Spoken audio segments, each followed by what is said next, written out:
हाय दोस्त, आप कैसे हैं? उम्मीद हुआ कि आप बहुत अच्छे होंगे। मैं मेरी मैं शिवशंकर कुमार। मैं मेरा यूट्यूब चैनल तूफान सर की पाठशाला पर आप लोग का हार्दिक अभिनंदन है। ठीक है फ्रेंड्स, आज हम शुरू करने जा रहे हैं पॉलिटी का फर्स्ट वीडियो, जिसका नाम है संविधान सभा। ठीक है फ्रेंड्स, आप वीडियो में बने रहिएगा और गणेश भगवान का नाम लेकर हम आगे की ओर चल रहे हैं फ्रेंड्स। ठीक है, अब देखिए फ्रेंड्स, हमारा है भारतीय संविधान। क्या है? भारतीय संविधान। क्या पढ़ना है हम लोग को? भारतीय संविधान। ठीक है फ्रेंड्स, अब देखिए भारतीय संविधान। अब देखिए, संविधान पढ़ने से पहले हम लोग जानेंगे संविधान क्या होता है। संविधान क्या होता है? ठीक है, भारतीय संविधान का कुछ इतिहास, कुछ संविधान क्या होता है, इसके बारे में हम लोग जानेंगे। देखिए, संविधान का परिभाषा क्या होता है। संविधान किसी भी देश का कानूनी दस्तावेज होता है। ठीक है, और किसी भी देश का संविधान उसकी राजनीतिक व्यवस्था का वह बुनियादी ढांचा निर्धारित करता है जिसके अंतर्गत उसकी जनता शासित होती है। अब देखिए फ्रेंड्स, मगर जो भी संविधान होता है किसी भी देश का, उसी के अनुसार क्या करना है, जनता को चलना है। उसी के अनुसार जो उसका राजनीतिक व्यवस्था है, जो हर सिस्टम है, उसके अनुसार, उस दस्तावेज के अनुसार हर किसी को चलना है। उसी को हम क्या कहते हैं? संविधान कहते हैं। क्या कहते हैं? कॉन्स्टिट्यूशन कहते हैं फ्रेंड्स। ठीक है, और संविधान संविधान सभा पढ़ने से पहले थोड़ा हम लोग पीछे आते हैं। ठीक है फ्रेंड्स, पीछे आने का अर्थ हो गया 1773 में रेगुलेटिंग एक्ट पास हुआ था। ठीक है, तो जब रेगुलेटिंग एक्ट पास हुआ था तो उस समय तो हम लोग जानते हैं कि अंग्रेजों का आगमन था। हम लोग थोड़ा इतिहास में जा रहे हैं, हिस्ट्री में जा रहे हैं। ठीक है फ्रेंड्स, रेगुलेटिंग एक्ट जब आया था तो उस समय अंग्रेजों का शासन था। तो रेगुलेटिंग एक्ट को क्या हुआ था, जो जो भारत का गवर्नर जनरल था, जो बंगाल का गवर्नर था, तो 1773 ईस्वी में भारत का बंगाल का गवर्नर जनरल बना दिया गया। बंगाल के गवर्नर जनरल 1773 ईस्वी में बना दिया गया फ्रेंड्स। ठीक है, तो बंगाल का जो पहला गवर्नर जनरल बना था वह था वारेन हेगिस्टन। क्या था उसका नाम? क्या था? वारेन हेगिस्टन। और जो अंतिम था उसका नाम था विलियम बेंटिंक। क्या नाम था फ्रेंड्स? विलियम बेंटिंक नाम था। ठीक है, तो वहां से लोग अपना सत्ता को क्या किया, मतलब एक राजनीतिक व्यवस्था बनाया कि हम लोग जो भारत का लोग है उसके ऊपर कैसे हम लोग को शासन करना है। तो धीरे धीरे उस सिस्टम अपना बनाने लगे। उसके बाद में आया भारत शासन अधिनियम 1935 का। ठीक है फ्रेंड्स, तो भारत शासन अधिनियम जब 1935 आया तो अंग्रेज लोग काफी आक्रोश हो गए। ठीक है, और वो भारत पर शासन बहुत तेजी से करने लगे। ठीक है, उसके बाद में आया 1946 का कैबिनेट मिशन, जिसके द्वारा हमारा संविधान सभा आया और हम लोग अपने संविधान की मांग करने लगे कि हम हमारा देश छोड़िए, अब हम लोग अपना देश चलाएंगे। तो वहीं आया कैबिनेट मिशन 1946 ईस्वी में। ठीक है फ्रेंड्स, अब आगे चलते हैं। ठीक है फ्रेंड्स, अब आगे क्या होता है देखते हैं। ठीक है फ्रेंड्स, अब हम आगे चल रहे हैं।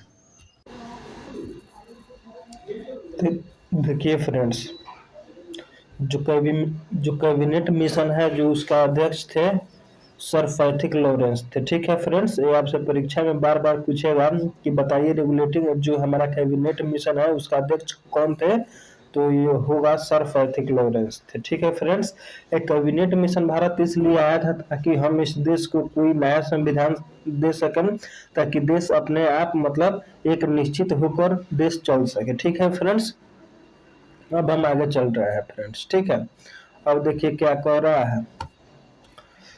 1773 ईस्वी का रेगुलेटिंग एक्ट, 1773 ईस्वी का रेगुलेटिंग एक्ट। ठीक है फ्रेंड्स, अब देखिए 1773 ईस्वी का रेगुलेटिंग एक्ट क्या कहता है।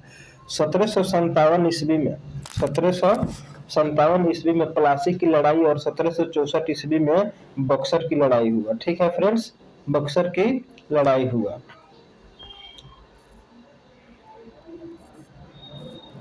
1757 ईस्वी में प्लासी की लड़ाई किसके बीच हुई?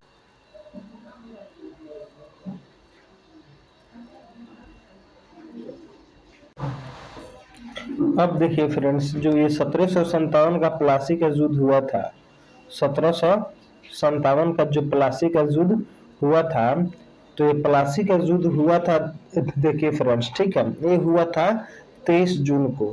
23 जून 1757 ईस्वी में प्लासी का युद्ध हुआ था। ठीक है, यह मुर्शिदाबाद, ठीक है, मुर्शिदाबाद के दक्षिण में 22 मील दूर एक नदी है, एक मील दूर नदिया जिले में। कहाँ पे हुआ था? नदिया जिले में हुआ था। कहाँ है फ्रेंड्स? मुर्शिदाबाद के दक्षिण में 22 किलोमीटर में दूर।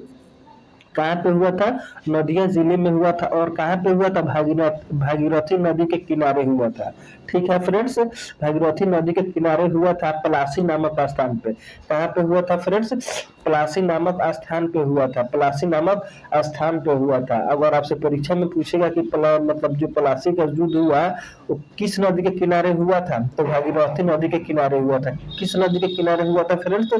तो भागीरथी नदी के किनारे हुआ था फ्रेंड्स। ठीक है, उसके बाद में इस युद्ध के किनारे, ठीक है, इस युद्ध में जो हुआ था वो भागीरथी नदी के किनारे हुआ था। ठीक है फ्रेंड्स, अब देखिए अब क्या होता है। यह युद्ध जो होता है ब्रिटिश, मतलब ब्रिटिश के साथ, जो जो भी अंग्रेज लोग होते हैं उनके साथ में होता है। और एक हमारे आ जाते हैं इधर बंगाल के नवाब। ठीक है, तो 1757 में जो प्लासी का युद्ध होता है वो दो आदमी के बीच में होता है। एक होता है अंग्रेजों के बीच में, एक होता है बंगाल के नवाब के बीच में। ठीक है फ्रेंड्स, तो उस समय जो रॉबर्ट क्लाइव था, तो जब रॉबर्ट क्लाइव था, तो रॉबर्ट क्लाइव के नेतृत्व में, ठीक है फ्रेंड्स, रॉबर्ट क्लाइव के नेतृत्व में बंगाल के नवाबों को हरा दिया जाता है। और जो बंगाल का नवाब था सिराजुद्दौला, नाम था सिराजुद्दौला, उसको बंगाल के मतलब उसे ब्रिटिशों ने हरा देता है। और क्या करता है लोग, और बंगाल का नवाब बन जाता है लोग। क्या करता है लोग, और वहाँ का बंगाल का नवाब बन जाता है लोग। परीक्षा में कि बताइए प्लासी का युद्ध किसके किसके बीच हुआ था? तो रॉबर्ट क्लाइव के नेतृत्व के सेनाओं के बीच और सिराजुद्दौला के बीच में हुआ था। सिराजुद्दौला के बीच में हुआ था। आप लोग इतना बात याद रखिएगा फ्रेंड्स। ठीक है, अब देखिए फ्रेंड्स, जो बक्सर का युद्ध होता है वो 1764 ईस्वी में होता है। तो बक्सर का युद्ध किसके और किनके बीच में होता है, ये सवाल बहुत ज्यादा पूछता है। तो बक्सर का युद्ध होता है 23 अक्टूबर 1764 ईस्वी को। ठीक है, बक्सर नगर के आसपास में। ठीक है फ्रेंड्स, ये युद्ध होता है ईस्ट इंडिया कंपनी के हेपर मुनरो के नेतृत्व और मुगल तथा नवाबों के सेनाओं के बीच। ठीक है, जो मुगल और नवाब की जो सेना है वो एक तरफ है, और जो अंग्रेज लोग हैं, जो जो मुनरो है, क्या है, जो मुनरो है, हेक्टर मुनरो है, वो एक तरफ होते हैं। ठीक है फ्रेंड्स, अब देखिए मुगल तथा नवाबों की सेनाओं में कौन कौन लोग शामिल थे, थोड़ा इनके बारे में आप जान लीजिए। बंगाल के नवाब थे। ठीक है, अब इन लोगों के जो भी मतलब ईस्ट इंडिया कंपनी के विरुद्ध में लड़ रहे थे वो लोग थे। बंगाल के नवाब मीर कासिम थे, अवध के नवाब सिराजुद्दौला थे, तथा मुगल बादशाह शाह आलम द्वितीय का 60% से ज्यादा हिस्सा कहाँ से लिया गया है? इसका सोर्स क्या है? भारत शासन अधिनियम 1935 का है। ठीक है फ्रेंड्स, अब देखिए अब आगे चलते हैं, थोड़ा देख लिया जाए आगे क्या क्या है। संविधान सभा के द्वारा किए गए कुछ अन्य कार्य। ठीक है, संविधान सभा ने 22 जुलाई 1947 को राष्ट्रीय ध्वज को अपना लिया। ठीक है, राष्ट्रीय ध्वज को अपना लिया। ठीक है फ्रेंड्स, ये हमारा है राष्ट्रीय ध्वज। क्या है फ्रेंड्स? राष्ट्रीय ध्वज क्या है? अब ये देखिए फ्रेंड्स, ये जो तिरंगा है इसमें 3 रंग है। ठीक है फ्रेंड्स, ये जो केसरिया रंग है, ये जो क्या है, ये केसरिया रंग है, यह स्वर्ण का प्रतीक है। क्या है? स्वर्ण का प्रतीक है।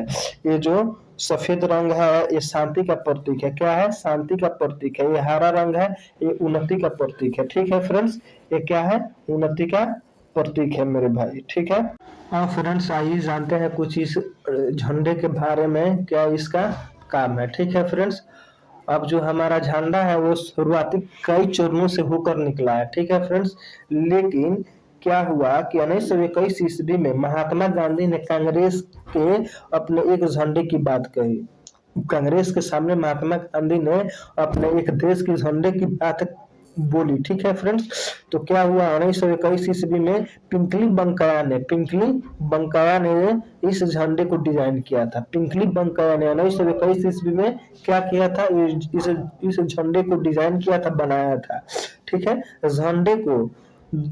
झंडे में जो है, झंडे को देश के दो सबसे जो हमारा झंडा है वो देश के सबसे जो बड़े जो धार्मिक संप्रदाय है उनको ध्यान में रखकर इसको बनाया गया है। ये जो केसरिया रंग है, ये केसरिया रंग हिंदुओं के लिए था, और ये जो हरा रंग है ये मुस्लिमों के लिए था फ्रेंड्स। ठीक है, इसको लेकर हमारे पिंकली बंगाया ने इसको क्या किया, डिजाइन किया। ठीक है फ्रेंड्स, अब देखिए, अब 24 जनवरी 1950 को राष्ट्रगान को अपनाया गया।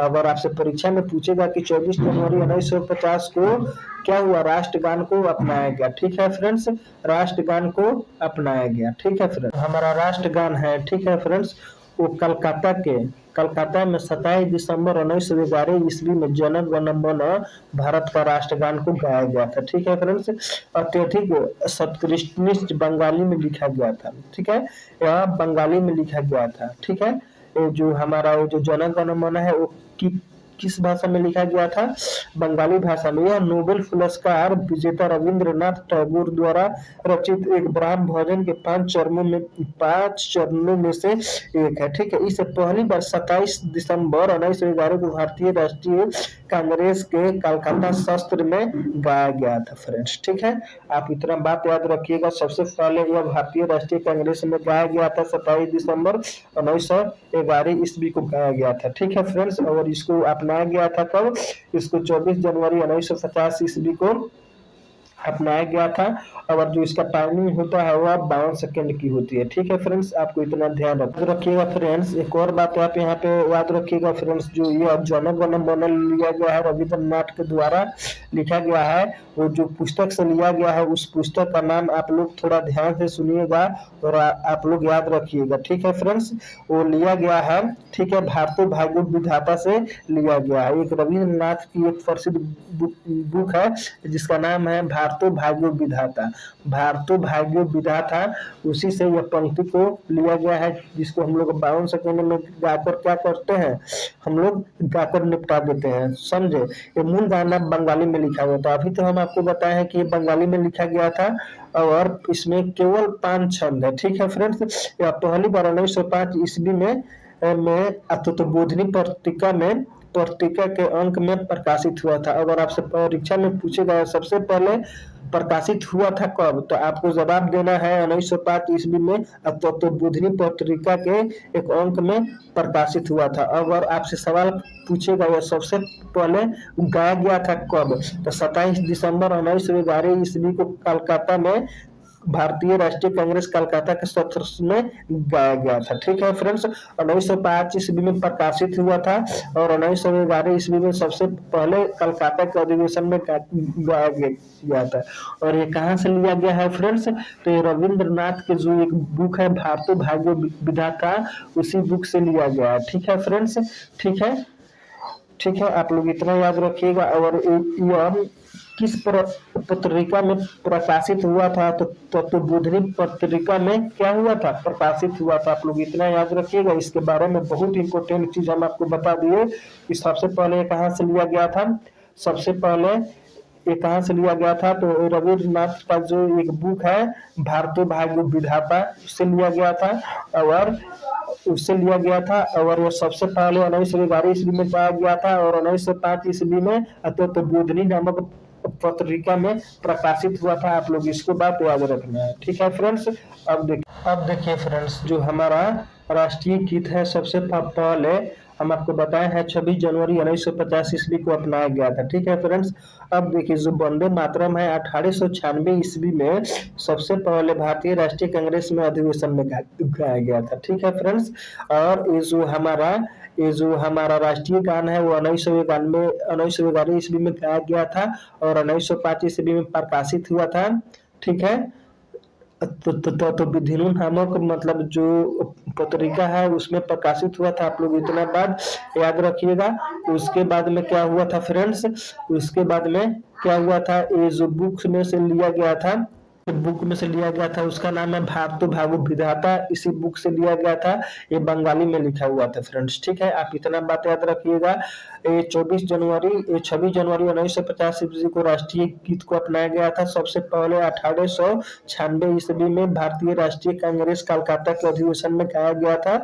उसके बाद में इसकी अध्यक्षता की थी रहीमतुल्लाह सयानी ने की थी फ्रेंड्स। ठीक है, इतना बात आपको याद रखना है। यह बंकिम चंद्र चटर्जी के द्वारा लिखा गया था, बंकिम चंद्र चटर्जी के द्वारा लिखा गया था, आपको इतना बात याद रखना है, ठीक है। और ये जो है और राष्ट्रगान है ये ये रविंद्रनाथ टैगोर के द्वारा लिखा गया था फ्रेंड्स, ठीक। फ्रेंड्स आपसे एक और सवाल यहाँ से पूछेगा कि बताइए जो ये वंदे मातरम जो हमारा गीत है ये सबसे पहले नारा के रूप में किसने प्रयोग किया था?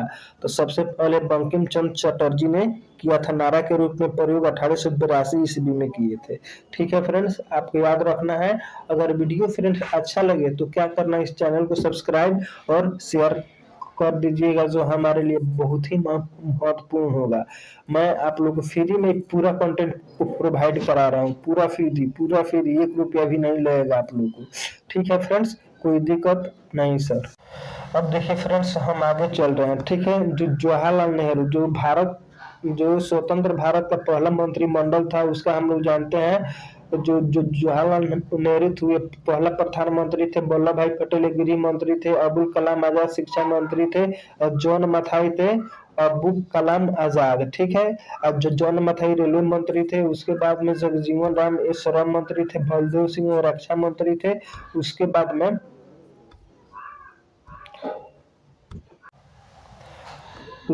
में फ्रेंड्स उसके बाद में जो स्वास्थ्य मंत्री थे वो कौन थे?